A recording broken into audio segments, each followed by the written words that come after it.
সুপ্রিয় দর্শক, আপনাদেরকে স্বাগত জানাচ্ছি আজকের এই ভিডিওটাতে। যে আজকের কথাটা হচ্ছে, আপনারা জানেন যে মাননীয় প্রধান উপদেষ্টা প্রফেসর মোহাম্মদ ইউনূস উনি ওনার জাতির উদ্দেশ্যে দেওয়া ভাষণে 2026 সালের এপ্রিল মাসের প্রথম দিকে নির্বাচনের একটা রোডম্যাপ ঘোষণা। আমরা জানি যে প্রধান উপদেষ্টাকে 3টা ম্যান্ডেটের ভিত্তিতেই উনি কাজ করতেছেন। সেটা কি? সংস্কার, বিচার এবং নির্বাচন। তাহলে বিএনপি শুধুমাত্র নির্বাচন নিয়ে ওনাদের যত মাথা ব্যথা ডিসেম্বরের মধ্যে হতে হবে, কিন্তু ওনাদের পক্ষ থেকে কেন বলা হচ্ছে না সংস্কার, বিচার, এই দুইটা বিষয়? এবং সবচেয়ে ইম্পর্টেন্ট যে বিষয়টা হচ্ছে জুলাই সনদের, এই বিষয়ে তো বিএনপির বিবৃতিতে আমরা কোনো কিছু লক্ষ্য করলাম না। কেন করবেন ভাই? আপনারা গত 16 বছরে ঈদের পরেই আন্দোলন করেছেন, কিন্তু শেখ হাসিনার ফ্যাসিস্ট রেজিমকে আপনারা সরাতে পারেন নাই। শুধু বিএনপি না, অন্যান্য সমমনার দল যারা মিলে এই আন্দোলন শেখ হাসিনার বিরুদ্ধে করেছেন, তখন ভাই আপনারা নির্বাচনের জন্য তো কিচ্ছু করতে পারেন নাই। 2014 সালে যখন নির্বাচন হইল, তখন তো ভাই বিনা ভোটে 153 জন নির্বাচিত হয়েছিল। আপনাদের তখন এই ম্যান্ডেটগুলো কই ছিল? আপনারা তো কিছু করতে পারেন নাই। 2018 সালের নির্বাচন আমরা দেখি নাই, আমরা রাতের ভোটের নির্বাচনে যে আপনারা তখন তো সেই নির্বাচনে গিয়েছিলেন, কিন্তু কিছু তো করতে পারেন নাই। এখন যদি এই জায়গাতে আমি প্রশ্ন করি যে 2018 সালের নির্বাচন যেরকম হইল, 2014 সালের নির্বাচন যেভাবে হইল, আমরা শেষে এসে দেখলাম কি আপনাদেরকে ছাড়াই শেখ হাসিনার রেজিমের সেই নির্বাচন হয়ে গেছে। এতদিন আপনারা অপেক্ষা করলেন, কোনো সমস্যা হলো না। কিন্তু এই মুহূর্তে যেটা আমাদের সবচেয়ে বেশি দরকার ছিল, যে আপনার কালকে একজন যে গিয়ে শেখ হাসিনার মতো হবে না, এর গ্যারান্টি কে দিবে? আপনারা যখন ক্ষমতায় যাবেন, এখনই যে অবস্থা চলতেছে দেশে, হ্যাঁ আমি স্পেসিফিকলি বলতে চাই যে শুধুমাত্র বিএনপি করতেছে তা না, অন্যান্য রাজনৈতিক দল, আমি যদি জামাত ইসলামী বলেন বা এনসিপি বলেন বা আপনার বিএনপি অঙ্গ সংগঠনের নেতৃবৃন্দ বলেন, সবাই কিছু না কিছু কিন্তু আকাঙ্ক্ষার সাথে জড়িত আছেন ভাই। এগুলো তো ঠিক।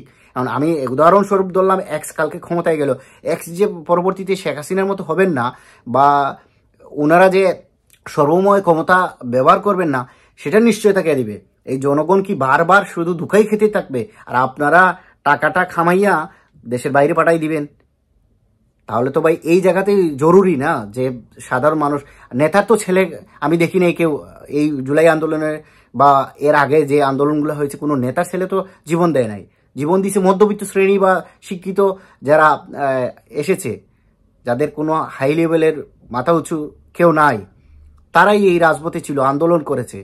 তাহলে আপনাদের এই জায়গাটা মানতে হবে ভাই, সংস্কারটা হতে হবে। এবং যারা এই সংস্কার যখন হবে, তখন তো বিচার প্রক্রিয়ার মধ্য দিয়েই আপনাকে আসতে হবে। এই জায়গাগুলো যদি না হয়, আপনারা কত জীবন এই দেশটাকে দুধাল গাভী হিসাবে চিন্তা করবেন, যে কোনো রাজনৈতিক দল?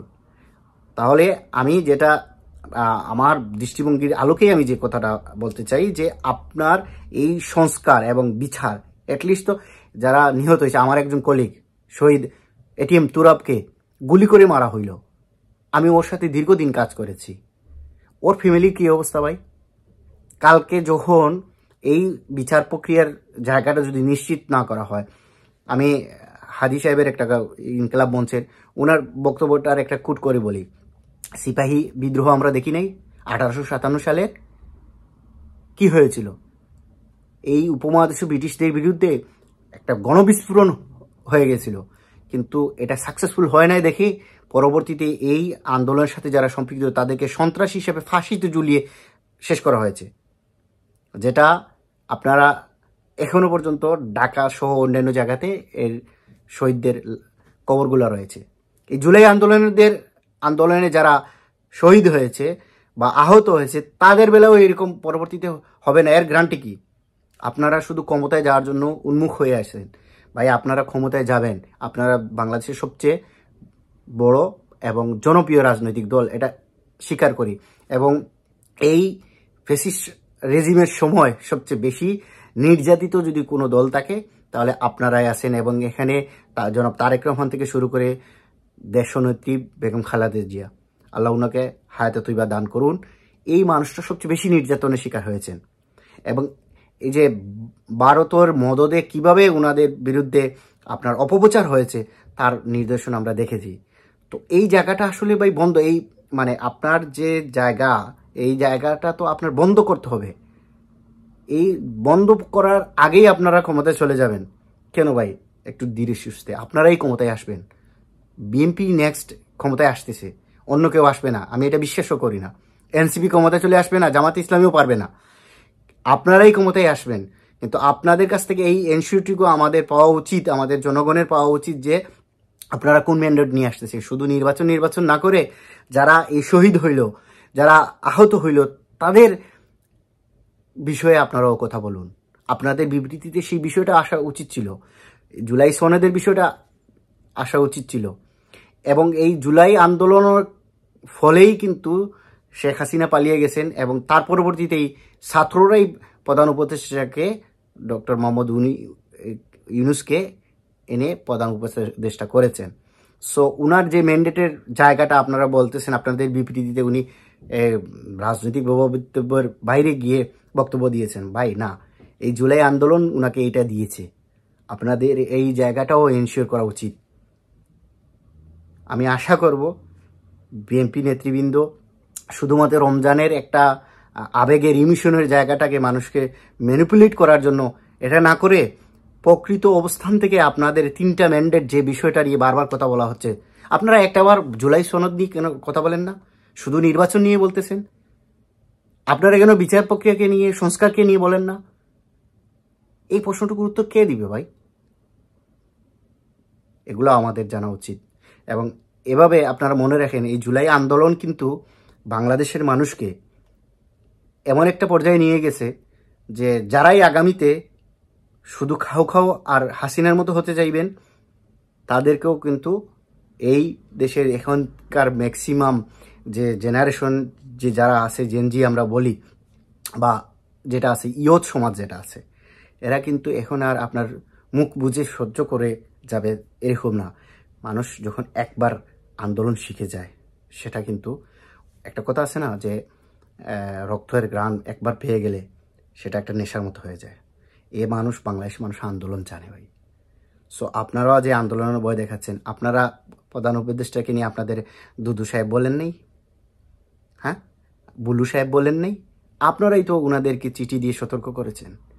একজন নোবেল লরিয়েটের বিষয়ে কথা বলতে হলে আপনাদেরও একটা জায়গা, একটা ম্যান্ডেট, আপনাদেরও একটা লেভেল থাকা দরকার আছে মার্জিতভাবে। হ্যাঁ, আপনাদের যথেষ্টই এই জায়গাটা বুঝের বিষয় আছে, আমরা হয়তো সেই বুঝের জায়গাটা ধারণ করতে নাও পারতে পারি, কিন্তু আপনারা তো ধারণ করতে হবে জাতিকে। এবং ডক্টর ইউনূস, প্রিসিলার একটা উদাহরণ দিয়ে শেষ করতে চাই। ডক্টর ইউনূসকে শেখ হাসিনা অনেক চেষ্টা করেছেন, পদ্মা নদীতে ফেলে ছুবানোর কথা বলছেন দুবার, কিন্তু খেলাটা অনেক দূর থেকে হয়। এবং ডক্টর ইউনূস আপনারা টেরও পাবেন না, খেলা দেখাই দিবেন। আপনারা মনে করেন না যে এত সহজ। আপনাদেরকে নির্বাচন অবশ্যই হবে, যেহেতু এপ্রিলের বিষয়টা ঘোষণা করা হয়েছে, এবং এটাকে স্বাগত জানানো উচিত। আপনারা নেগোসিয়েশনে আসুন। এবং আমার অনুরোধ থাক আপনাদের সিনিয়র নেতৃবৃন্দের প্রতি যে আপনারা জুলাই সনদ, সংস্কার, বিচার প্রক্রিয়া নিয়েও কথা বলুন, নির্বাচনকে নিয়ে অবশ্যই বলবেন। সর্বশেষ প্রধান উপদেষ্টার ভাষণকে স্বাগত জানাই।